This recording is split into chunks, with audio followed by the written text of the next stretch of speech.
Fun tips for the PlayStation 5 owners. If you're in this stage already, you may have been filling up your storage drives and you want to make sure that you're utilizing them correctly and know what options you have available. Right now, what I'm going to teach you: properly utilize an extended drive with PlayStation 4 games and allocate your PlayStation 5 games in the proper space. You want to make sure that the internal and external are in harmony in order to have that tranquility of the system's utilization, because now you can play the PlayStation 4 games on 5, but you can also play PlayStation 4 games that have been upgraded to PlayStation 5 in that upgrade, which gets a little confusing and fills up the drives and you don't have enough space to update. But my name's Mac here at the MacGyver7 channel, and today we're going to clear that up. So let's go ahead and hop in. I have a really cool segment for today for a how-to to extend your hard drive, utilize an extension, and still have a lot of space for your PlayStation 5 games and PlayStation 4 games. With the intro out of the way, we look at this situation and what you're going to want to get into this. It's very simple for as far as getting exactly where I'm at. Just make sure you go up here.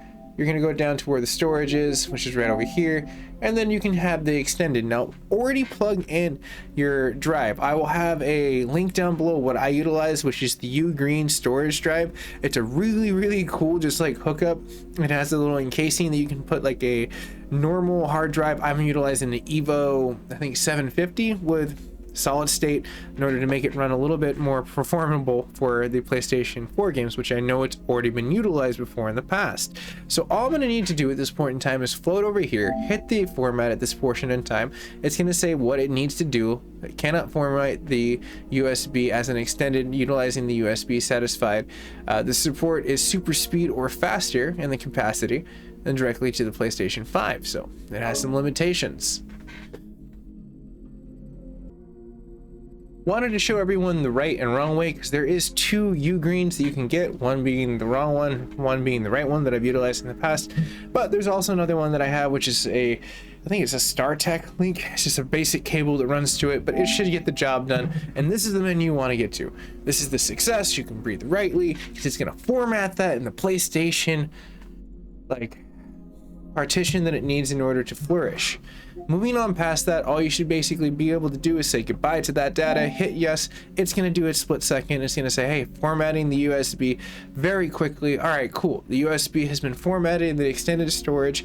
Now you can have the install on that situation, and you can basically toggle between those situations in the settings for storage and extended storage. They do a really good job of orchestrating exactly the flowchart. And now you can see over here, always install PlayStation 4 to the extended storage. Very freaking cool, right? Safely removed from the PlayStation 5. I love this menu because, quite frankly, this is something that's getting more towards PC, because you want to make sure that you undock that USB before you physically get any farther. So I would want to say you have this on. You can see that these are format as an X fat drive, which is going to be the normal fat drive system that they've been utilizing for a good second since PlayStation 3, but this built off a really good format. So you can do that situation. That's pretty cool. I like that. And right over here, you're pretty much ready to do everything you need to. So you can go over here and you can transfer these things over. So say for instance, let's pull up a game that I can probably try to get to real fast. Now, automatically, I like how it says items that I can move versus items that are just basically PlayStation 5. So distinguish, like you have these situations. So already, look at this at a point in time. I have so much more data that I can basically switch over.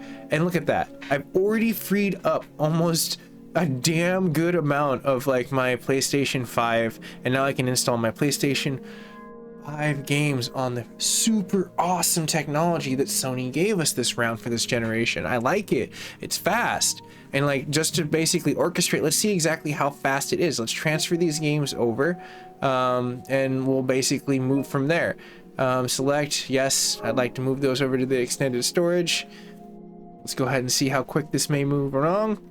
I'm going to pause for a split second to see what ends up happening after everything is moved. Now, this is not too bad because these are really big gigabyte files, but I'll report in just to keep this video a little bit shorter. Hour and 11 minutes for all that data to move directly over. So you can go back to items and basically utilize those portions of where they are now stored.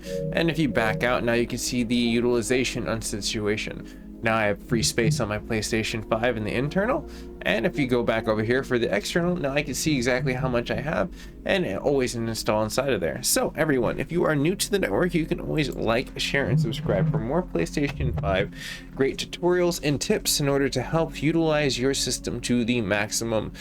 Thank you so much for spending your time here, and I will see you guys and gals in the near future. Stay safe, stay classy. And I'm gonna get some rest because I've been like pretty much waiting for this whole thing to kind of like, or an energy drink. I don't know. The night is young. Anyways, everyone, have a nice one.